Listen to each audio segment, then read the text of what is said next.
Welcome, Dr. James Beckett, Sports Card Insights here with Rich Klein, an episode about the business we were both involved with, Beckett Publications, and how it scaled and how other companies in the industry might scale, and how we looked at the internal components of the business in terms of profit centers or loss leaders, perhaps even. But we weren't a giant business, but we weren't that small either. And that's the story of the whole hobby. It's a very interesting business, has a lot of uniqueness to it. But thanks sponsors, Topps, Panini, Upper Deck, Heritage Auctions, Hung the Scout Auctions, Mike Stadium Sports Cards, Burbank Sports Cards, COMC.com, and Beckett Media, Beckett Grading, Beckett Authentications. Rich, welcome to the show. You were asking me questions about scaling the business. Then you also were asking about the aspect of profit centers within our business, which we did preach about. We'd have company meetings and we'd say, hey, you need to think of your job. You're adding value. You're getting paid X. You need to provide more than X of services or we're losing money on you. And we weren't cracking the whip necessarily. We wanted everybody to think holistically that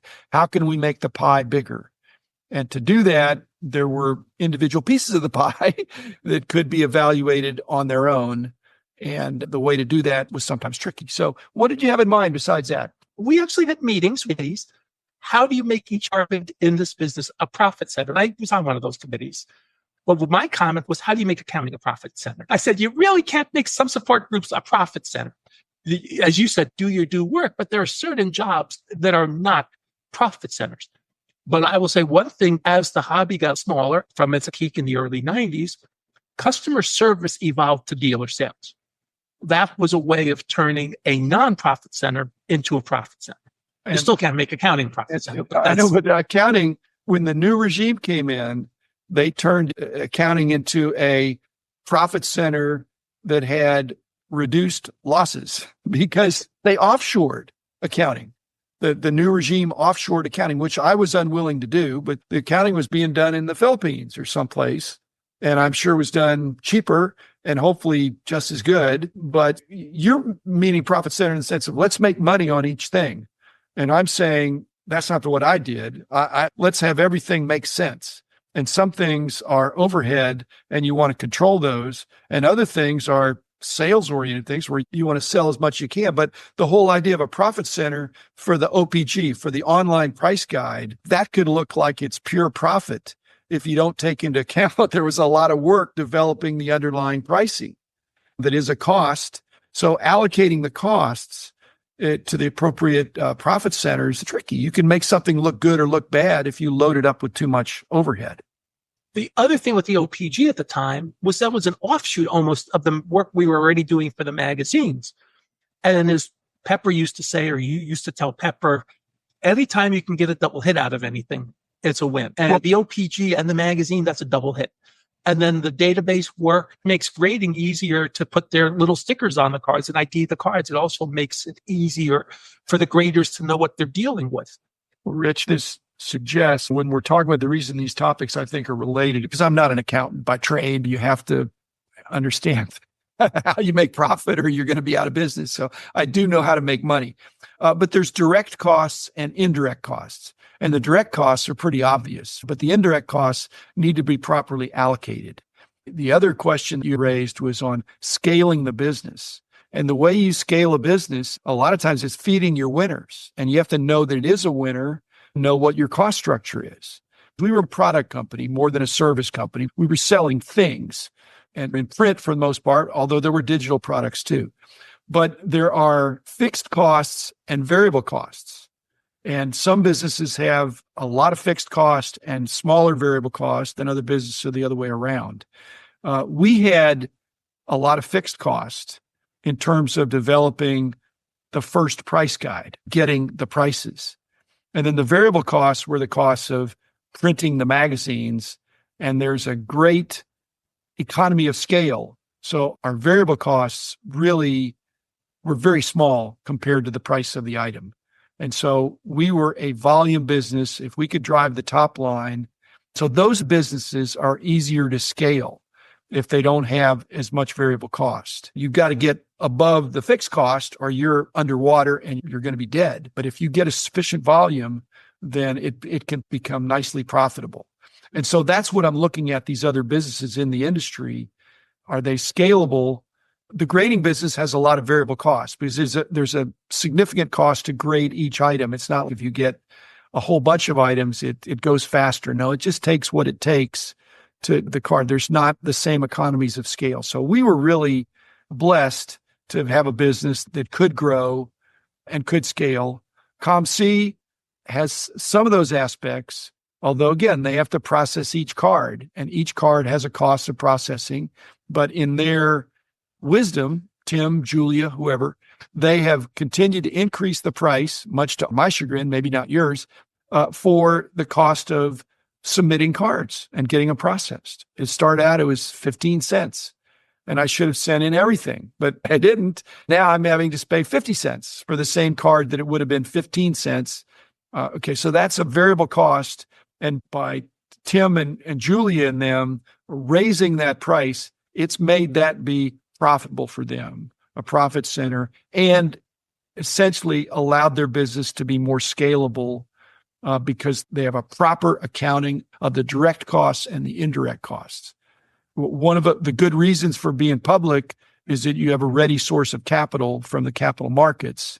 PSA, without being public and having very wealthy investor owners, the expansion into Asia and Europe is providing another platform for scaling the business. I was unwilling to have an additional platform. I had a digital platform and a print platform, but as far as moving to another continent, that wasn't in my playbook because I just think I wasn't comfortable with that, Rich. Our business could have scaled. Now we've got an owner of my old company, our old company, that's in jail and who scaled beyond belief. He was scaling in a way that allegedly is illegal, of using the profits of one company to benefit another with loan structures that were favorable perhaps to him. Again, I'm just speculating, but he's in jail now with a plea bargain. But his number one goal, I think, was to have a huge bunch of companies, because I think he had 100 companies, of which we were just one. But we were one of the better ones. In fact, we were the ones that he was using, again, allegedly, to the detriment of our old company, was propping up, again, allegedly, some of these other companies. And so now that explains some of the problems we've had with people thinking Beckett's not doing as well as it is, right, because they're not spending any money to really promote themselves. Well, the money was being taken out to fund these other companies. Sometimes when things unravel, you're no longer has the benefit of the doubt. I'm not saying he's guilty of everything that people say, but he pleaded guilty enough that he's going to jail. Anyway, scaling the business was never my number one goal. I guess that's what I'm trying to get at. If I'd have been more interested in scaling the business, I would have gone public, or I would have gotten some more investors and got a bunch of money to do some things. I wanted organic growth and I wanted profitable growth. And I think Beckett, the company, the separate company, it's not separate because it's part of this larger group. Kevin assures me it's profitable, and I believe him. There's profitability there. It's just that over the years, those profits have been taken to use for other purposes other than building back the business. I loved reinvesting in the business and investing in the parts of the business that were scalable, Rich, to get back to what you're saying. And if you have your business oriented as profit centers, which ones are making money? And my other dilemma there was, if somebody worked on one profit center that was very profitable and somebody else worked on another profit center that was not as profitable, I couldn't purely give bonuses based on the profitability of the profit center, because then people would only want to work on the big profit centers. And so the hockey guys worked just as hard as basketball, just as hard as football, just as hard as baseball. And they were somewhat fungible. I mean, you were baseball number one, but in a pinch, you did these other sports. I really was not interested in rewarding people purely based on the results of their profit center, because we were a whole team. And some of these things are profit centers that are not as profitable, but they have potential, or they're things that help the rest of the team do well or look good. There was a time I was baseball and football about, we'll say 50-50, but with vintage basketball thrown in. Vintage basketball was not that hard to do. So that was like not many sets, Rich, but yeah. Not many sets. And then I also had book stuff. I was more baseball, football for my first 5 years, but I actually did work on 3 different magazines for most of the first 5 years before I became baseball center. There's a couple of things I was thinking of. One, we're talking about a potential sale of Beckett, or some people, not you and I, but there are people with webcasts talking about a potential sale. And I finally heard somebody who came up with what I thought would be the perfect role for you in any Beckett sale. You are to be the honorary CEO. You're to fly to 4 or 5 shows a year, meet and greet people, talk about the things, go to the shows, hit your value boxes, but not have to do anything on a day-to-day basis anymore and you still be compensated. I thought that would be something we could convince Jim to do. When I say we, I heard that. Yeah, I think I can convince. If I was working with Jim, I think I could convince him on that one. I'm a CEO emeritus. Exactly. That was the no duties. So for my 5 shows, I'm going to go to 4 Dallas shows and one national. No, you're going to go to the national, but you'll go to a Philly show, Rob Virus's LA show. You'll do 4 or 5 shows. You'll be the CEO emeritus and the founder. And like you did a couple years at the national, like I think on a Saturday, you did a meet and greet at the Beckett booth. You'll do something like that. But for the most part, you'll be free to do whatever you want. Okay. So am I getting big bucks, Rich? Hey, if it was up to me, you'd get very good bucks. I know you're a pro bono consultant, but we'll have to throw you some money. I'm a pro bono consultant when I do it on my terms. So he's going to tell me what to do. But again, I'm going over to the Beckett headquarters more frequently last year and this year than I have in previous years. Kevin is not there all the time, but I like interacting with him and some of the other guys I've known that were there when I was there. There's some great people over there. So I'm going to try to get over there more regularly. And I don't need a title. I am the founder. I can't take that away. And I'm frustrated because I think it's a difficult environment. And I think that there were some previous regimes that made some missteps and some miscalculations and did not, I think, fully understand the hobby. But I think the company's now more in control of the hobby-centric people. And I'm eager to be of help. Discussions just recently about the BGS, how to write that, because that's the most obvious thing. But so I've been heard. I didn't say I've been hurt. I've been heard, HEART. It's their choice what they want to do, but they're listening, and it's tricky. It's a very competitive thing, and it's not fair to just only look at the past. You have to look at the future and the present, and there's room for improvement. And I have definite ideas of how that might happen. I think with what we've seen come out, I think things will get better. I think 2025 will actually be a very good year. I'm hoping so. And I want it to be, and I want to be helpful. We've already had conversations about that, but I don't need a title. And even worse, I don't need duties. I just want to do what I want to do. And if they ask me a question, it's just impossible for me not to answer the question because I love answering questions. But as far as rolling up my sleeves and spending lots of time there, I don't really want to do that anymore, but I do want to help the guys. You need to do some their work. Greets at some of the big shows. Okay. Okay. You're my new agent now. I'm your new agent. I love that idea. When I heard it, I said, oh, I'd be in on that one. Rich, I don't think the company is for sale per se. Yeah. And I meet with a lot of my pro bono consulting is for organizations that are thinking about selling. And there's a time for selling. And usually it's when the company is in more of a position of strength. If you're in a position of weakness, the potential acquirers can figure that out and you have no bargaining leverage. And so if you're on a roll and you've got a growth path, that's where businesses become very attractive and are priced favorably. We had a little bit of that when I sold the company. We had a good story.